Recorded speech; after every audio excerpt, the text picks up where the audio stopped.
Hey everyone, welcome back to the channel. Thanks for tuning in for another episode. We have got a lot of cold weather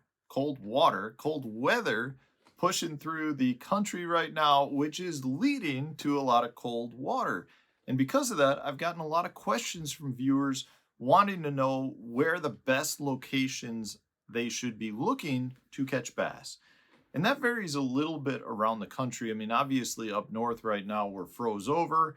Down south, well, actually, we're pretty froze for quite some ways down into the country right now. But there are definitely some really good locations to be looking.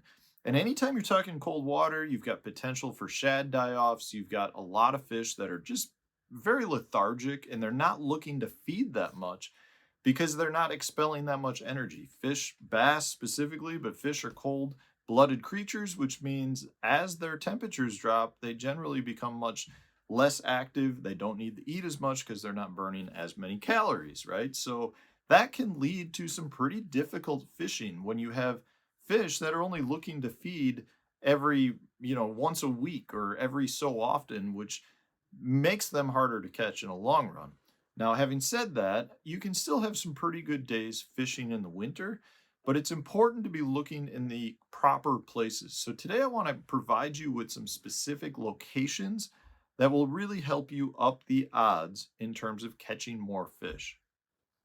Today's video is brought to you by the Deep Dive app, which will help you select the best fishing places in the lake with features like the lake level, the current flow, the top baits tool, which will help you select the best baits for certain locations throughout the lake.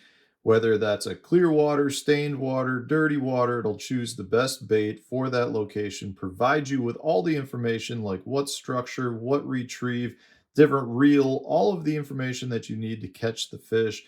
This is in the app. The cool part about this app, though, is it's not just based on areas. It does provide you with specific tournament winning data that has been collected to help you figure out your best choices for baits and locations for whatever region of the lake it is that you want to fish. On top of that, not only does the app provide you with best locations, it gives you water clarity as well. So maybe you're on a lake like Lake Eufaula, where there is a bunch of different water clarity located throughout the entire lake. This will help you identify the clearest portions as well as the dirtiest portions of the lake. Plus, the Deep Dive app has now added the wind effect map, which is going to take all of the different wind conditions for the past couple of days and show you what banks on the lake are being hit the hardest. They also have inflow points that show you different places throughout the lake where your water is being flushed into the lake through different ditches and creeks and rivers, providing you with high percentage places to fish and letting you know what parts of the lake are going to be the best areas after a rain. Check out the Deep Dive app to help you become a better angler. So the first location that generally can produce very, very well are deep humps. Now, deep humps can vary depending on the fishery that you're on. It could be a 8-foot hump if you're fishing a relatively shallow fishery, or it could be a 40 or 50-foot hump as well. In most cases, what I'm going to be looking for are two things. One, if I can identify some structure on that hump, could be a brush pile, could be a rock pile, could be an isolated shell bed. Those are all going to help make that hump better. It's going to separate from some of those humps that are just completely bare. The other thing that I want is some deep water running nearby, whether it's a creek channel or just an overall deep water part of the main lake basin. Those are going to be two of the critical factors. The reason for that is a lot of your shad, a lot of your Cisco, your alewife, your forage species for the bass will be using those really deep water areas to spend the winter months. And from that standpoint, you've got bass that are going to be holding on those deep humps, waiting for those occasional bait balls to come by. They'll then use the hump to go and push the bait into, which helps them then feed on them. So it makes it easier for them to feed. So the humps can be very, very beneficial to you. Along that same line are your deep points. Now, I really like your deep points that run out into the main lake or the front halves of creek arms. And I really like the ones that, again, either touch deep main lake basins or your creek channel swings. The best part of a deep point is if there is a flat spot on it somewhere. So generally speaking, if you've got a point that just tapers off, I want one that tapers off, has a little shelf, and then tapers off into that really deep basin. A lot of the bass are going to spend wintering periods on that shelf. One of the things that I feel like from my personal experience that bass prefer in cold periods is to sit on a flat bottom. So if you've got a deep point that's tapering really quickly, any little shelf can create a good place for them to sit. It sounds weird, but a lot of them will actually put their bellies on the bottom of the lake because there's more warmth coming up from the ground itself. So that flat spot allows them to get more of their belly on the ground.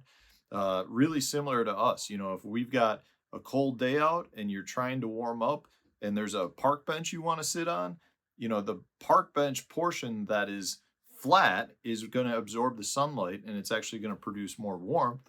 And then when you sit on it, you'll absorb more warmth. You're not going to necessarily sit on the back of the park bench where no warmth is coming off of that. So your deep points, deep humps, very, very good locations. After that, that's when I'm going to start looking at some other areas that have more cover to them. One of my favorites are big marinas. So the big marinas have a lot of different things going on, but one of the keys here is generally they're in fairly deep water. If you're on a lake that has some water fluctuation, the marinas are going to be over deep enough water so that when the lake drops low, it still has plenty of water. But more than anything, you have a lot of cover and you have a lot of areas for bait fish to come and suspend because you're going to have a lot of shade, you're going to have a lot of cables, you're going to have a lot of cinder blocks on the bottom, you've got break walls, you've got a lot of things going on that will attract a lot of bait and provide the bass a lot of places to feed on that bait. So a marina, generally speaking, is good year round, but still very, very good in the winter months. Another place is your ditches and drains. So again, you need to recognize a lot of the forage species are going to be relating to deep water. So if you have a ditch or a drain, which are basically the same thing, I feel like people call them different things based on where you're at in the country. But the reality is you have maybe a little bit of a flat slope, and then it drops off into a ditch. And that ditch is where you have your deepest water, and you have a lot of fish that are relating specifically to those ditches because the bait fish are relating to that deep water. The places that I love to look are right outside of your spawning flats and in areas where you have really large, shallow water flats. And what I mean by that is water that's, I'm going to say 12 feet or less, and then you have a random ditch running through it. If you can find that, all those fish that will spawn up on those flats or move up to feed when the water's warmer will pull back to those ditches, and that can make them really, really good. Now, I will say, if you happen to fish a lake that has a lot of ditches, a lot of times there is a lot of dead water in those ditches. But when you find one that has a bunch of fish in it, you can sit there and catch them all day. And a lot of times they don't move there frequently. So if they're there, in January, they're probably still there in February, assuming that that bait hasn't moved. And generally speaking, the bass will keep it corralled in those areas because they don't want to go looking elsewhere either. Now, the other key thing with ditches and drains is a lot of times you got to identify the key pieces of structure. So maybe there's a steeper drop on one of the ditches, maybe there's a big stump, maybe there's a shell bed along the edge of it. Those are going to be your key places to look to break down one of those ditches or drains that's actually pretty big in size. But they can be absolutely phenomenal cold water locations to look. The last area is going to be your bluff banks. Bluff banks are your vertical drops into the water. Generally speaking, they're along a channel swing bank, whether it's a main river channel swing or a secondary creek channel swing. You're still talking about deep water, solid rock, and those fish will relate to it for a couple of reasons. One, that rock, especially on sun-exposed banks, will absorb quite a bit of heat and therefore produce quite a bit of heat, which can help not only warm the bass up, but can draw bait fish to it. But generally speaking, because those bluffs were created by a channel swing bank, you've got a lot of shad movement, a lot of bait fish movement along those channels anyways, and therefore those bass are going to hold there and wait for those bait balls to swim by. Absolutely excellent place to fish. That's where kind of you hear a lot of people talking about fishing like floating flies. If you can find the channel swings where you have the bluff ends, and if you can find, sometimes you'll have like standing timber in those areas, that can really help uh, kind of congregate fish and can be the key areas to look. But overall, those are the areas I'm going to be looking for when you're talking about fishing in the coldest time of year. Generally speaking, they'll all be holding fish. You may have more fish on certain types of structure in certain types of certain areas of the country, but generally speaking, you cannot miss wintertime fishing in one of those 5 locations. So thanks for watching. If you've got other areas that you like to fish in the winter, please put that up in the comment section. Hit the like button if you enjoyed today's video. Subscribe to the channel if you haven't done so already. Stay tuned. New video coming out tomorrow.